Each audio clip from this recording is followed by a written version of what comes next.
नमस्कार, आवाज समाचार में आप सभी का स्वागत है। मैं हूं सीमा। खबरों की शुरुआत करते हैं। सबसे पहले नजर डाल लेते हैं हेडलाइंस पर। पटना में राहुल गांधी का हमला, चुनाव आयोग बना आरएसएस बीजेपी का एजेंट, गरीब का हक छीना जा रहा है। राहुल के समर्थन में उद्धव सेना, वोटर लिस्ट में आरएसएस एजेंट जोड़ रहे नाम, सुप्रीम कोर्ट और आयोग पर सवाल। बिहार में तेजस्वी यादव का प्रदर्शन, बोले मतदाता सूची में भ्रष्टाचार का फर्जीवाड़ा शो चल रहा है। भारत बंद का असर, ट्रेड यूनियन और किसान एकजुट, श्रम कानून और बिजली निजीकरण पर जताई नाराजगी। पटना चक्का जाम में गरजे राहुल गांधी, बिहार चुनाव की हो रही है चोरी की तैयारी, उदय सामंत का पलटवार। और अब खबरें विस्तार से। नमस्कार, आवाज इंडिया में आप सभी का स्वागत है। मैं हूं सीमा। लोकसभा में नेता प्रतिपक्ष और कांग्रेस सांसद राहुल गांधी ने पीएम मोदी सरकार और चुनाव आयोग पर जमकर हमला बोला है। पटना में इंडिया गठबंधन के चक्का जाम में प्रदर्शन करने पहुंचे राहुल गांधी ने अपना संबोधन दिया। उन्होंने आरोप लगाया कि बिहार चुनाव को महाराष्ट्र की तरह ही चोरी करने की कोशिश की जा रही है। गरीबों के हक को छीनने की साजिश रची जा रही है, लेकिन हम लोग ऐसा नहीं करने देंगे। हम लोग बिहार की जनता का भविष्य बर्बाद नहीं होने देंगे। राहुल गांधी ने चुनाव आयोग पर बड़ा आरोप लगाया है और कहा है कि चुनाव आयोग के अधिकारी भाजपा और आरएसएस के एजेंडे की तरह बात कर रहे हैं। उन्होंने कहा कि पहले चुनाव आयोग को सभी पार्टियां और चीफ जस्टिस मिलकर चुनते थे, लेकिन अब भाजपा ही चुनाव आयुक्त को चुनती है। राहुल गांधी ने कहा कि बिहार की जनता अपना हक छीनने नहीं देगी और डरने वाली नहीं है। उन्होंने कहा कि इंडिया गठबंधन बिहार की जनता के साथ खड़ा है और वोट की चोरी नहीं होने देगा। संविधान के लिए शहीद हुए और संविधान में लिखा है कि हिंदुस्तान के हर नागरिक को, चाहे वो किसी भी जात का हो, किसी भी धर्म का हो, हर नागरिक को एक एक वोट मिलना चाहिए। इलेक्शन कमीशन, मैं आपको साफ बोल रहा हूं और आप जानते हो, मैं बिना बात को समझे, बिना गहराई में जाकर मैं नहीं बोलता हूं। मैं हिंदुस्तान की जनता को और बिहार की जनता को कह रहा हूं कि महाराष्ट्र का चुनाव चोरी किया गया था और जैसे महाराष्ट्र का चुनाव चोरी किया गया था, वैसे ही बिहार का चुनाव चोरी करने की कोशिश की जा रही है।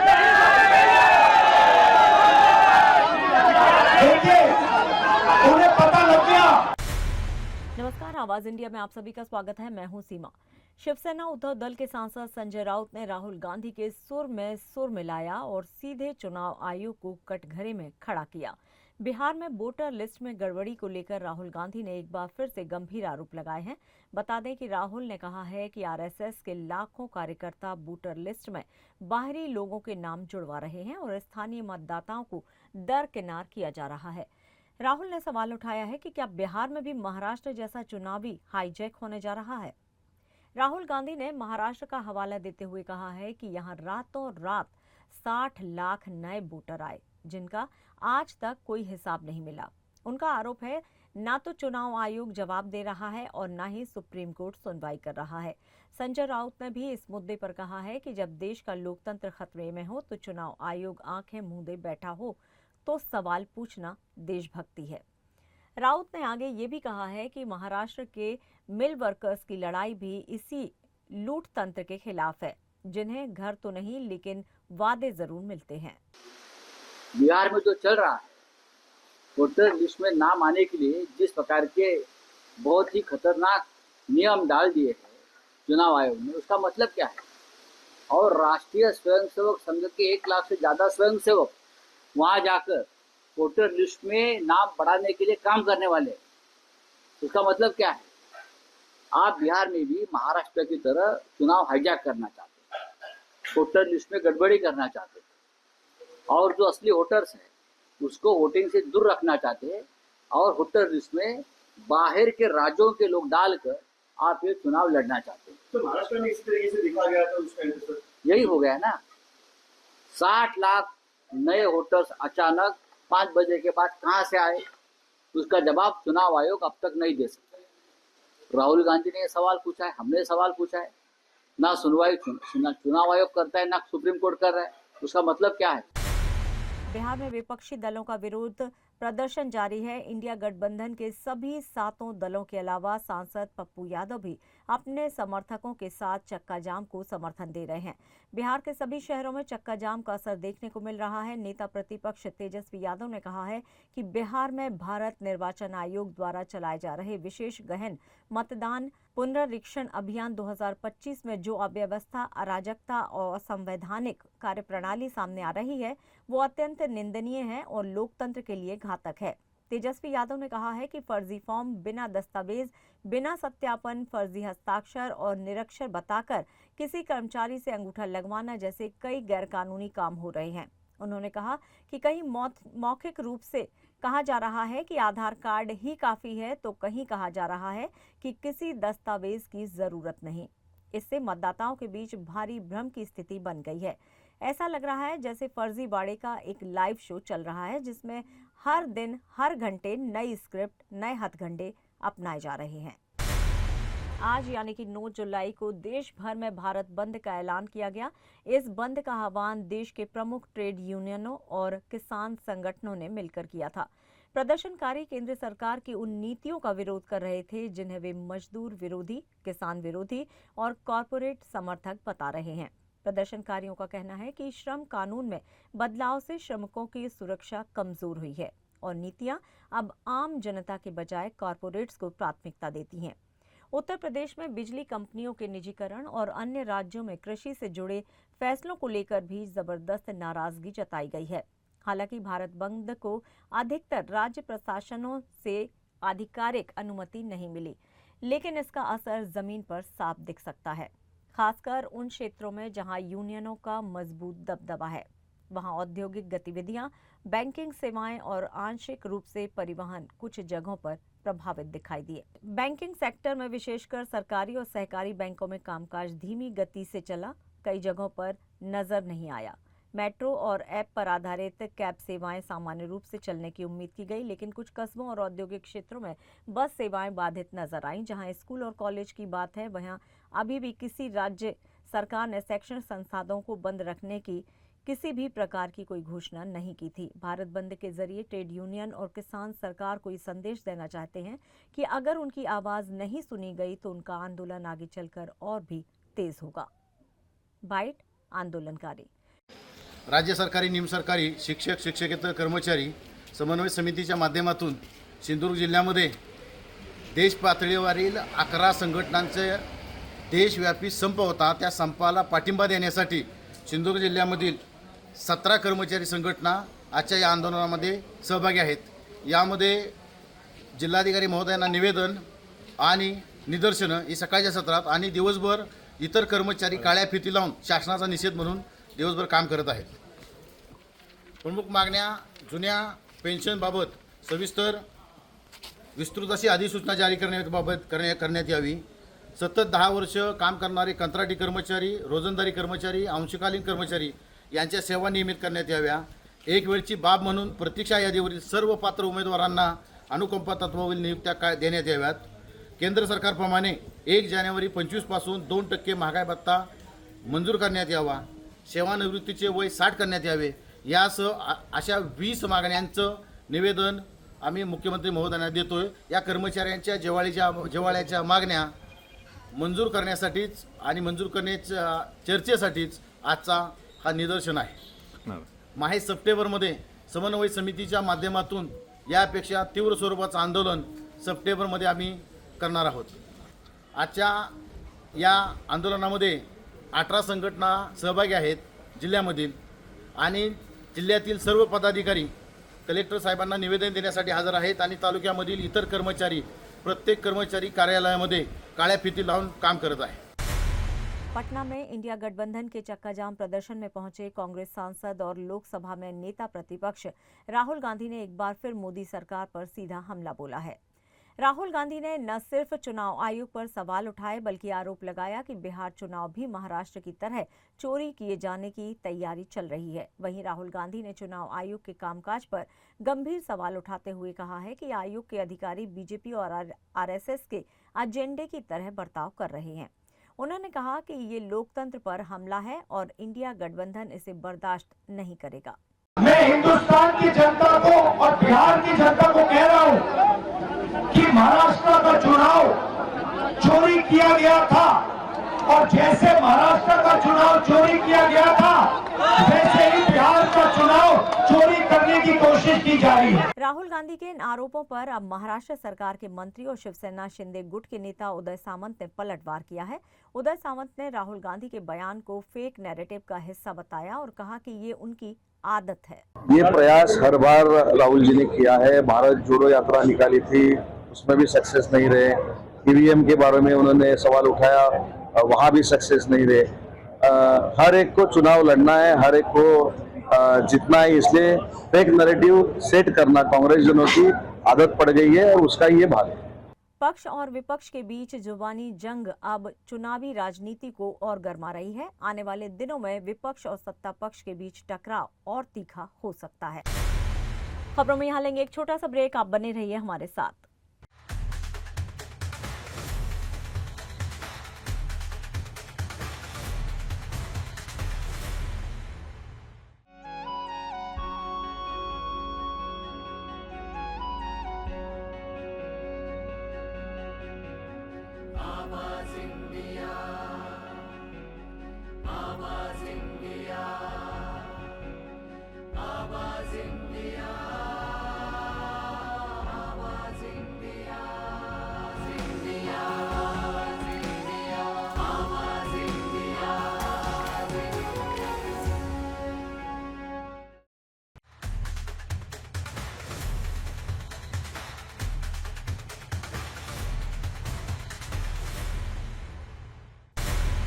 ब्रेक के बाद एक बार फिर से आप सभी का स्वागत है। बढ़ते हैं अपनी अगली खबर की ओर।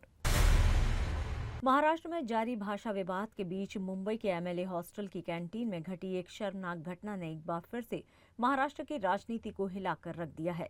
शिवसेना शिंदे गुट के विधायक संजय गायकवाड़ का एक वीडियो सोशल मीडिया पर वायरल हो रहा है, जिसमें वो एक कैंटीन कर्मचारी को थप्पड़ मारते दिख रहे हैं। वजह बताई जा रही है खराब दाल, लेकिन इस पूरे प्रकरण पर विवाद और बयानबाजी ने एक नया राजनीतिक बवाल खड़ा कर दिया है। मुंबई के चर्चगेट स्थित आकाशवाणी एमएलए हॉस्टल की कैंटीन में शिवसेना शिंदे गुट के विधायक संजय गायकवाड़ ने कथित तौर पर कैंटीन कर्मचारी की पिटाई कर दी।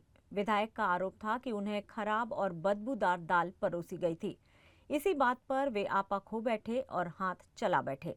इस घटना का वीडियो तेजी से वायरल हो रहा है और विधायक गायकवाड़ ने अपनी हरकत का न केवल बचाव किया बल्कि इसे शिवसेना स्टाइल करार दिया है।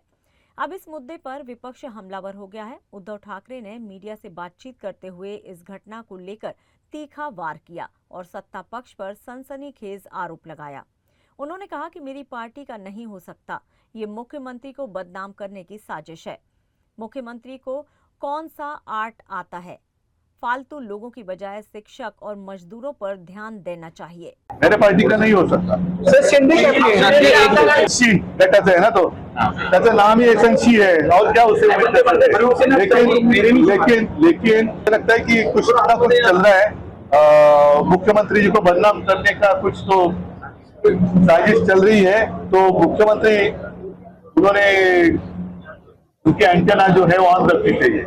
आणि मला असं वाटतं की असं जर का कोण वागत असेल तर मुख्यमंत्र्यांनी असं मी ऐकलं की त्यांच्यावरती सक्त कारवाई करण्याचे आदेश दिले। करतात की नाही ते थोड्या दिवसात कळेल, नाहीतर मग मी म्हणेन की मुख्यमंत्र्यांचं त्याला पाठबळ की काय।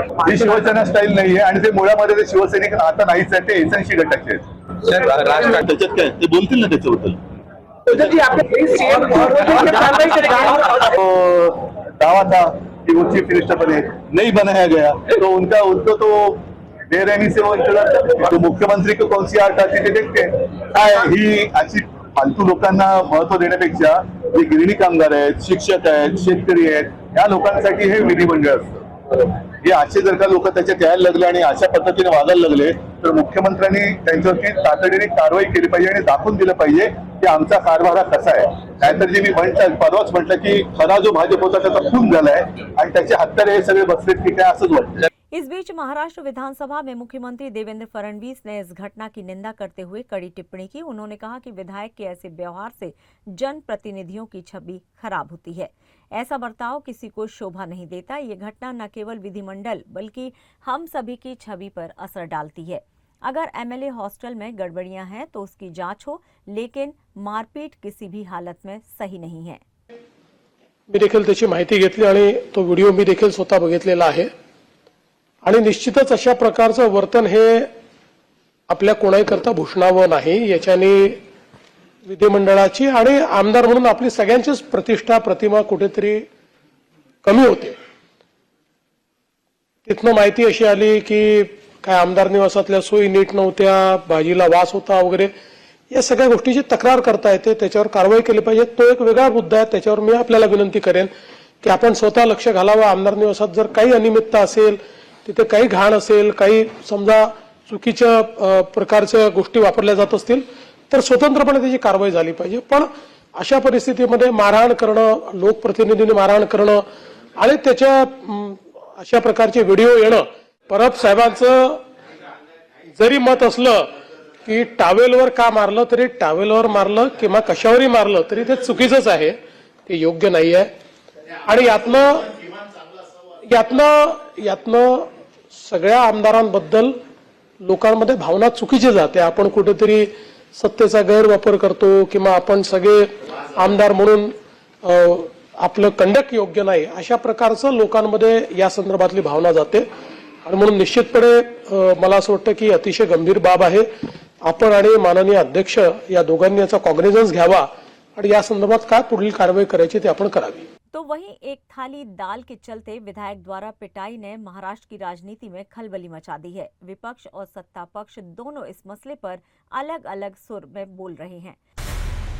नागपुर में पिछले 48 घंटे से मूसलाधार बारिश से हालात बिगड़ गए हैं। शहर के कई निचले इलाकों में पानी भर गया है और सामान्य जनजीवन प्रभावित हो गया है। हालात को देखते हुए नागपुर जिला प्रशासन ने 9 जुलाई को सभी स्कूल, कॉलेज और कोचिंग संस्थान बंद रखने का आदेश जारी किया। भारतीय मौसम विभाग ने नागपुर समेत विदर्भ के कई जिलों अमरावती, अकोला, चंद्रपुर और गढ़चिरौली में ऑरेंज अलर्ट जारी किया है। नागपुर में मंगलवार सुबह से बुधवार सुबह तक 172.2 मिलीमीटर बारिश रिकॉर्ड की गई। प्रादेशिक मौसम विज्ञान केंद्र के मुताबिक पश्चिम बंगाल के पास बने निम्न दबाव क्षेत्र के कारण विदर्भ का पूर्वी हिस्सा ज्यादा प्रभावित हो रहा है। नागपुर, अकोला, अमरावती और वर्धा जैसे इलाकों में भारी बारिश जारी है। मौसम विभाग ने नागरिकों को विशेष सतर्कता बरतने की सलाह दी है। निचले इलाकों में रहने वाले सतर्क रहें, तेज बारिश में वाहन धीमी गति से चलाएं और गरज चमक के दौरान पेड़ों के नीचे खड़े ना हों। वहीं मुंबई और पुणे में भी बारिश का सिलसिला जारी है।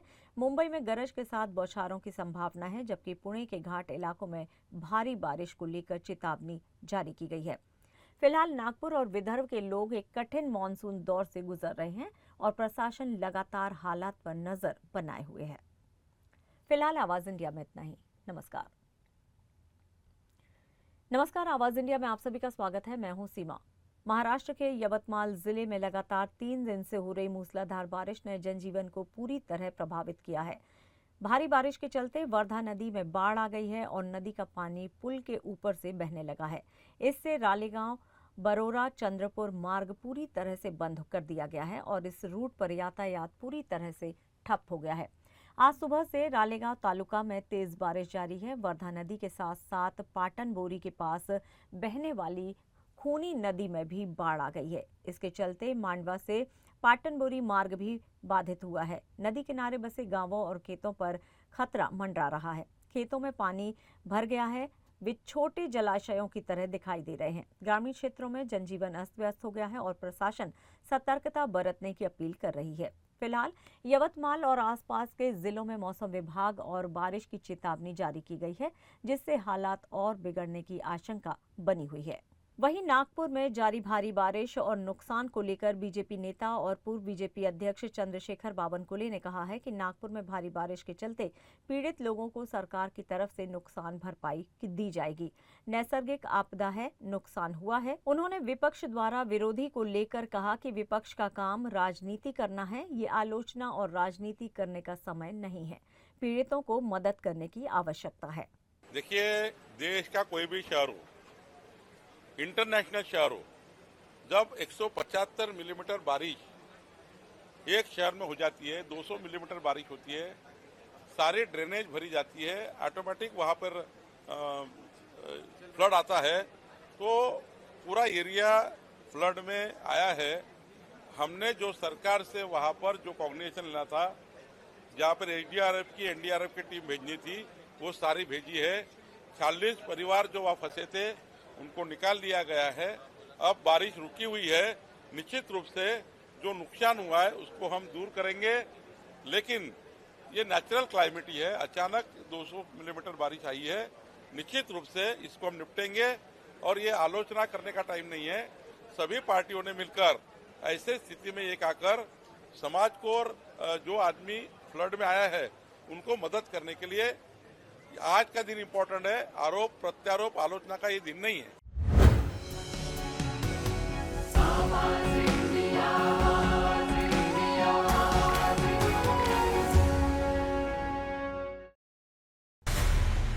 राजस्थान में चूरू के रतनगढ़ में भारतीय सेना का एक विमान क्रैश हो जाने की बड़ी घटना सामने आई है।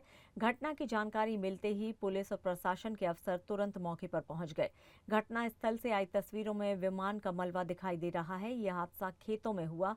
मौके से एक शव मिला है, जिसके बारे में माना जा रहा है कि ये पायलट का है। अभी इस बात का पता नहीं चल पाया है कि विमान में कितने लोग सवार थे। सेना की ओर से अभी तक इस संबंध में कोई आधिकारिक बयान नहीं आया है। माना जा रहा है कि मौसम खराब होने की वजह से ये हादसा हुआ। आपको बता दें कि मार्च में भी ऐसा ही हादसा हुआ, जब एयरफोर्स का एक विमान क्रैश हो गया था और पायलट सुरक्षित बच गया था।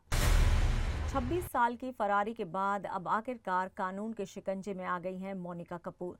करोड़ों के इंपोर्ट एक्सपोर्ट फ्रॉड की आरोपी मोनिका को अमेरिका से प्रत्यार्पित किया जा रहा है। सूत्रों के मुताबिक बुधवार रात तक मोनिका की फ्लाइट भारत पहुंच सकती है। सीबीआई की टीम मोनिका को अमेरिका से लेकर रवाना हो चुकी है। वो साल 1998 से फरार थी और अमेरिका में छिप कर रह रही थी। न्यूयॉर्क की एक अदालत ने भारत अमेरिका प्रत्यर्पण संधि के तहत मोनिका के प्रत्यर्पण को मंजूरी दे दी है। मोनिका ने अपने भाइयों के साथ मिलकर फर्जी दस्तावेजों के आधार पर फ्री ड्यूटी गोल्ड के 6 रिप्लेसमेंट लाइसेंस हासिल किए थे, जिसमें कुल रकम थी 2 करोड़ 36 लाख रुपए। ये लाइसेंस बाद में अहमदाबाद के एक व्यापारी को मुनाफे में बेच दिए गए। इस फ्रॉड से सरकार को भारी नुकसान हुआ। लंबी कानूनी प्रक्रिया के बाद अब सीबीआई उसे भारत ला रही है, जहां कोर्ट में पेशी के बाद ट्रायल शुरू होगी। गुजरात से इस वक्त की एक बड़ी खबर सामने आ रही है। बड़ौदा और आणंद को जोड़ने वाला महासागर नदी पर बना गंभीरा पुल पादरा इलाके में अचानक टूट गया। इस हादसे में अब तक 2 लोगों की मौत हो जाने की खबर मिली है, जबकि 3 अन्य घायल बताए जा रहे हैं। हादसे की जानकारी मिलते ही स्थानीय प्रशासन और आपदा प्रबंधन की टीम मौके पर पहुंच गई है। तुरंत रेस्क्यू ऑपरेशन शुरू किया गया है। बताया जा रहा है कि कई वाहन, जिनमें 2 ट्रक, 1 कार और कुछ दोपहिया शामिल हैं, पुल पर से एक साथ ही नदी में जा गिरे। हादसे का दृश्य बेहद भयानक दिखाई दे रहा था। एक ट्रक तो पुल के बीचों बीच लटका हुआ दिखाई दिया। नदी का तल बड़ा और गहराई लिए हुए है, इसलिए नदी में गिरे कुल वाहनों और लोगों की संख्या का अब तक सटीक अंदाजा नहीं लगाया जा सकता है। फायर ब्रिगेड और एनडीआरएफ की टीम मौके पर पहुंच चुकी है। गोताखोरों की मदद से पानी में फंसे लोगों और वाहनों की तलाशी की जा रही है। ये हादसा न सिर्फ प्रशासनिक लापरवाही की ओर इशारा करता है, बल्कि ये सवाल भी खड़े करता है, क्या ऐसे पुलों की निगरानी और मरम्मत समय पर नहीं की जाती? हादसे की जांच के आदेश दे दिए गए हैं। अभी भी रेस्क्यू ऑपरेशन जारी है और हालात पर नजर रखी जा रही है। महाराष्ट्र के अमरावती में किसानों ने सरकार के खिलाफ अनोखा और तीखा विरोध दर्ज किया है। नांदगांव खांडेश्वर तालुका के सुकली गांव में एक किसान ने अपने खेत में फसल की जगह बीजेपी के झंडे बो दिए और खेत के सामने एक बड़ा फलक लगाया, जिसमें प्रधानमंत्री मोदी, मुख्यमंत्री फडणवीस, उप मुख्यमंत्री शिंदे और अजित पवार बैलगाड़ी पर बैठे हुए दिखाए गए। फलक पर किसान ने लिखा है कि अब बुआई बंद, गरीबों की जान के पीछे पड़े ये नेता अब या तो गांजा अफीम बोने दो या फिर हम पार्टी के झंडे ही बोएंगे। ये संदेश सरकार की कृषि नीतियों और किसानों की बदहाली पर सीधा तंज है। ये विरोध प्रहार जनशक्ति पार्टी के नेता बच्चू कडू की अगुवाई में शुरू हुई। 7 वारा कोर पदयात्रा के दौरान सामने आया है, जिसकी शुरुआत पापल गांव से हुई है। सुकली गांव इसी यात्रा के मार्ग में आता है। यहां किसानों ने सरकार के प्रति अपना आक्रोश इस अनोखे अंदाज में जाहिर किया। किसान का कहना है कि 1 एकड़ में बीज, खाद, मजदूरी का खर्च 20,000 तक पहुंच जाता है, जबकि आमदनी मुश्किल से 12,000 निकलती है। ऐसी स्थिति में खेती अब घाटे का सौदा बन चुकी है। उनका सवाल साफ है, अगर सरकार आमदनी नहीं बढ़ा सकती है तो कम से कम नशीले फसलें बोने की अनुमति दी जाए या फिर सरकार खुद खेती का जिम्मा ले ले। इस आंदोलन को समर्थन देते हुए बच्चू कडू ने कहा है कि अब किसानों का गुस्सा बीजेपी के झंडों के खिलाफ झलक रहा है। केंद्र में तुम्हारी सत्ता, राज्य में तुम्हारी सत्ता, महापालिका और जिला परिषद भी तुम्हारी। अब खेती ही बची थी, वहां भी तुम्हारे झंडे लगा दिए। 1 एकड़ में 20,000 का खर्च, लेकिन आमदनी सिर्फ 12,000। ऐसे में झंडे बोना ही आसान है। कडू ने सरकार से मांग की है कि तत्काल कर्ज माफी की घोषणा की जाए और किसानों को राहत दी जाए, नहीं तो राज्य भर में ऐसे प्रतीकात्मक आंदोलन तेज होते जाएंगे। आइए सुनते हैं क्या कुछ कह रहे हैं किसान समर्थक बच्चू कडू। केंद्रात सरकार, राज्यात सरकार, जिल्हा परिषद त्यांची, महानगरपालिका त्यांची, सगळं घरावर झेंडे भाजपचे आता शेतातच राहिले होते, ते त्याच्यात लावून टाकतोय, नाहीतरी शेती पेरून काही फायदा नाही।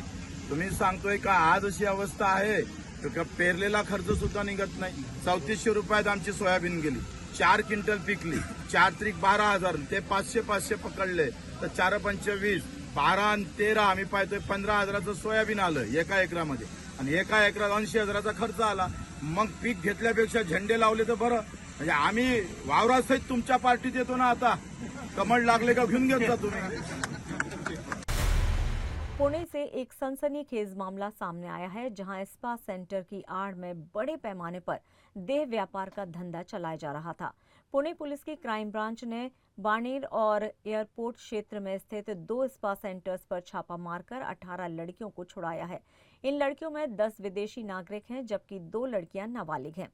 इस कार्रवाई में एयरपोर्ट इलाके के एक स्पा सेंटर से 16 लड़कियों को मुक्त कराया गया, जिनमें 10 थाईलैंड की नागरिक बताई जा रही हैं।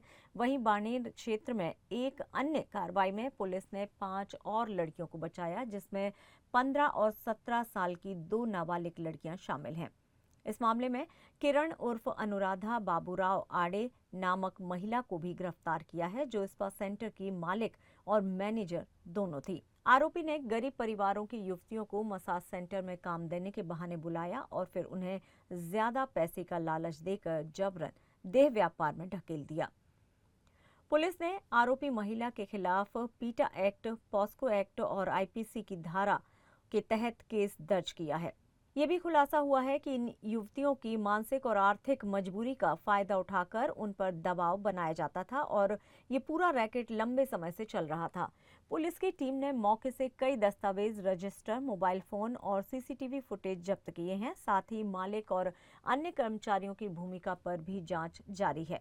पुणे पुलिस की ये कार्रवाई न सिर्फ शहर में बढ़ते ऐसे अपराधों को उजागर करती है, बल्कि ये भी दिखाती है कि किस तरह से ग्लैमर की आड़ में मासूम लड़कियों का शोषण होता है और उन्हें इसका शिकार बनाया जाता है। पुलिस ने आश्वासन दिया है कि इस मामले से जुड़े सभी दोषियों को जल्द गिरफ्तार किया जाएगा और लड़कियों को काउंसलिंग व पुनर्वास सहायता प्रदान की जाएगी।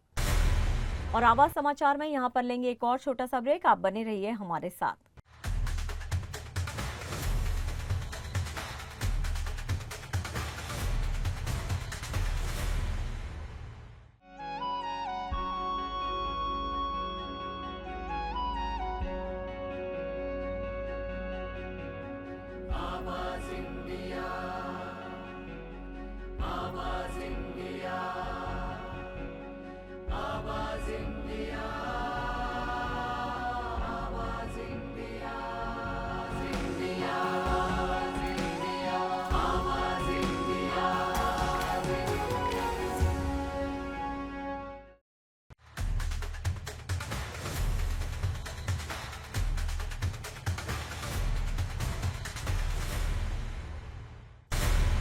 ब्रेक के बाद एक बार फिर से आप सभी का स्वागत है। बढ़ते हैं अपनी अगली खबर की ओर।